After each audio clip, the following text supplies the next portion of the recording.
Hi guys, so I'm going to edit some image just uh, to know the basic things and bars on Lightroom.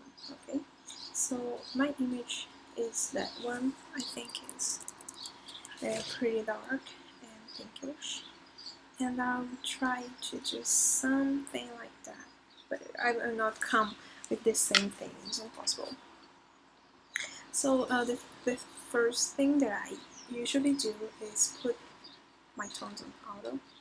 Never comes right, but give me some idea on how I can start working. Okay, so the white balance you can do it different ways.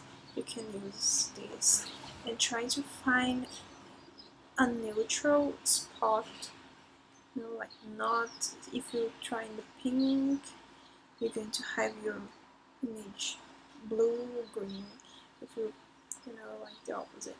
So try to find a neutral spot. Or you can use like this flash and fluorescent and daylight. But usually it's depending on the image. Sometimes come out not in a great way.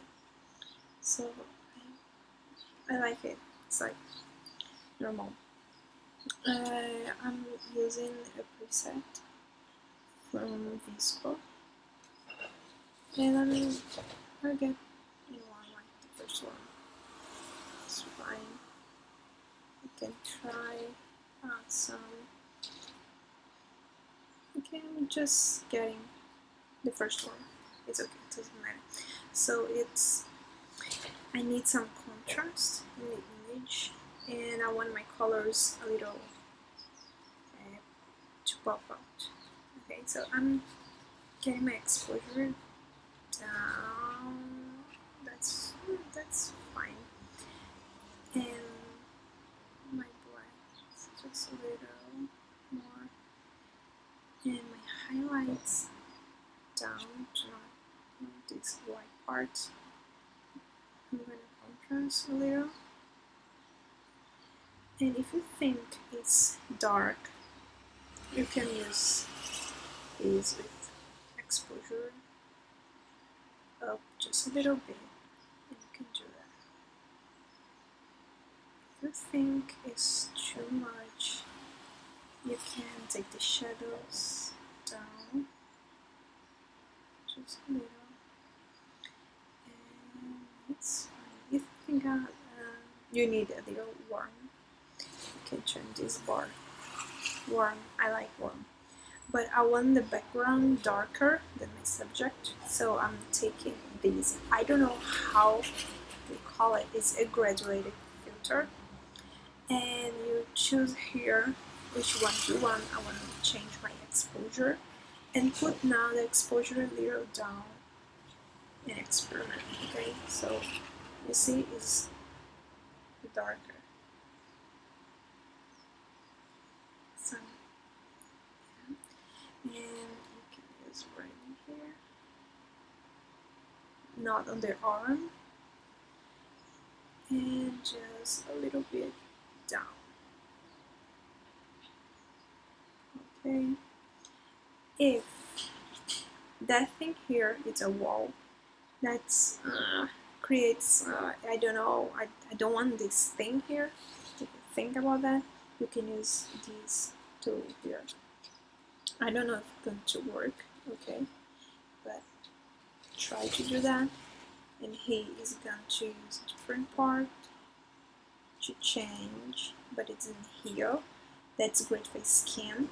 You can use cologne and change the opacity. No, it worked. So done. And now you can take vibrance and put up. But why I use vibrance and not saturations? Because vibrance give a pop-up of the colors, but not the skin. See it? The skin does not change. But if you use saturation, everything is going to change. So so that's fine. Down you can use green, so I'm going to put a lot so you can see, or none of them. Sometimes I like a little bit. And you can use noise reduction if you have some noise in your image, sometimes at night. Sharpening, I like to put a little bit. If for somehow you have your image too orange, sometimes like that, if you think it's too orange but you don't want the skin like that, you can come here in the color and choose the orange one and put the saturation up.